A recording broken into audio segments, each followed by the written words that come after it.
Hi, I'm Dr. Nixon with Healing Peak Regenerative Medicine's Longevity Channel, and today I'm going to talk to you about something I get asked a lot of questions about. And so I just wanted to bring a little light to it and discuss when is a good time to do it and when isn't. And I'm talking about detoxification. A lot of people want to know, how can I detox? What can I do to detox? If I detox, will I lose weight? Is it okay for me right now and where I'm at with my health and my life to detox? And so I just wanted to talk about it, with, our bodies, our health, how we detoxify toxins that we are subjected to in our environment or that we're subjecting ourselves to. And our bodies are very highly equipped to deal with toxicity. But as we have evolved as human beings and we start to make more synthetic products and introduce more synthetic things into the environment that our body didn't necessarily develop into being able to detoxify well, it's important to support our detoxification pathways. And the 5 ways we do that are called emunctories, and the emunctories are the way that our body detoxifies. And one of the major ways, and the one I want to start with, is the liver, because everybody kind of knows that the liver is our big filter. It's the detoxification organ. It's the only organ in the body that regenerates itself when it is being, harmed, and that we can give part of our liver to someone else, and they will grow a liver themselves, which is pretty incredible stuff. So we have a phase 1 and phase 2 detox in our liver, and you may have heard about that. And there are different ways to support those pathways. And one of them is increasing your leafy green content either through smoothies or ingestion. So like spinach, baby kale, or kale just in general, collard greens, Swiss chard, dandelion greens, just to name a few. Broccoli also falls into that category. And so a really great way if you want to start a detoxification or you want to kind of push your liver pathway to help support it to detoxify more things that you're coming in contact with is to really increase your leafy green content through your diet or through smoothies or juicing. I typically don't recommend juicing as a whole because it eliminates the fiber from the plants, and the fiber helps balance the blood sugar when you are ingesting, smoothie versus a juice. So juices have a tendency to spike blood sugar, and they can be used really effectively, but they need to be done with that idea and with an understanding on how to juice correctly so that you don't have those blood sugar spikes. And that just takes a lot more education about juicing than the average person typically is going to do. So I recommend smoothies over juices. And so the liver is the first emunctory I wanted to discuss. And then I'm just going to go through the 5 different emunctories and just simple things you can do to help detox. And just quickly, I'll add a little side tangent of the best times to detox are typically during season changes. Every time the season changes, summer, winter, fall, spring, it's really good to do a reset for your body. Get it ready for the next season. People who should not detox are pregnant women. It is not a good idea to start pulling toxins from the tissues into the bloodstream when you are growing another human being. So if you're pregnant, please don't start a detox. A good time to detox if you're planning to get pregnant is 6 months prior to trying to get pregnant. That would be an appropriate time to start a detox, especially if you're doing a severe, really strenuous detox on your body. And other people who should really pay attention to detoxification protocols are people who have high blood pressure or kidney issues and occasionally liver issues. So if you're any of those people and you're on medications for those things or have been told that you have issues with those organs, then I would ask your doctor before starting any kind of detox or any kind of significant detox to the body.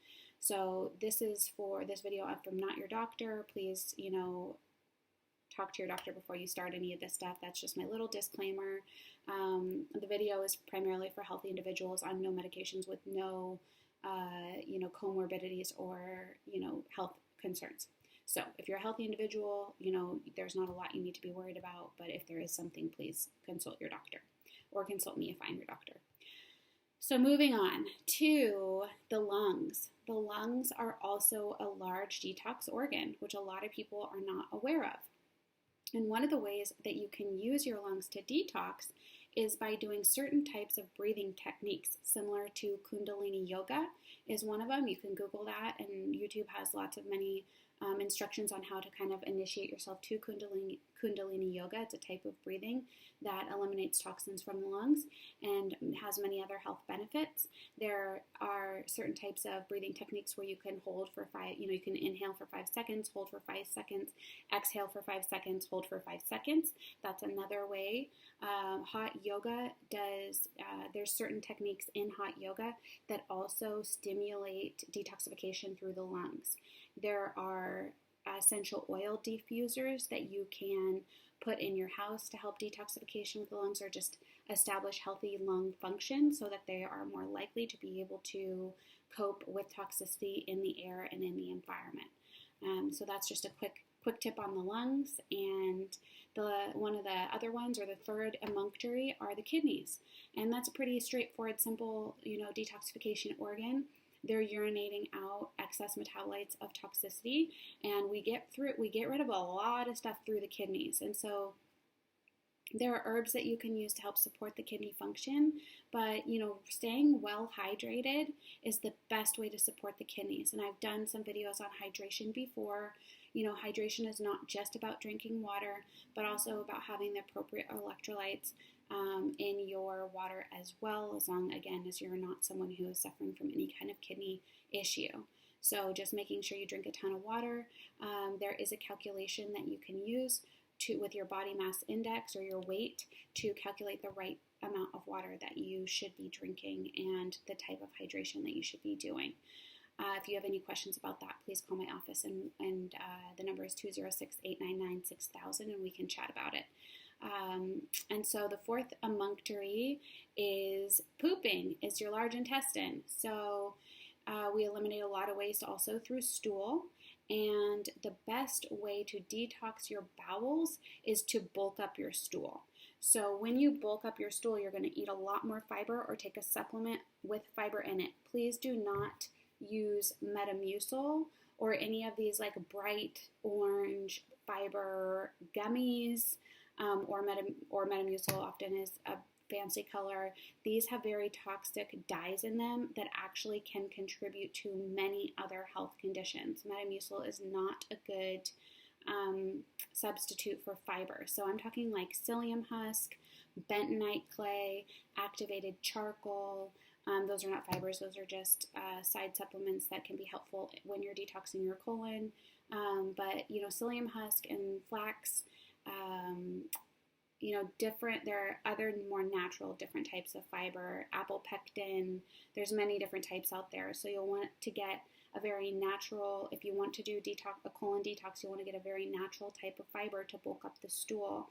And by doing that, when you bulk your stool, that fiber binds to toxins as it passes through the large intestine and pulls them out of the bloodstream and through the stool to the toilet.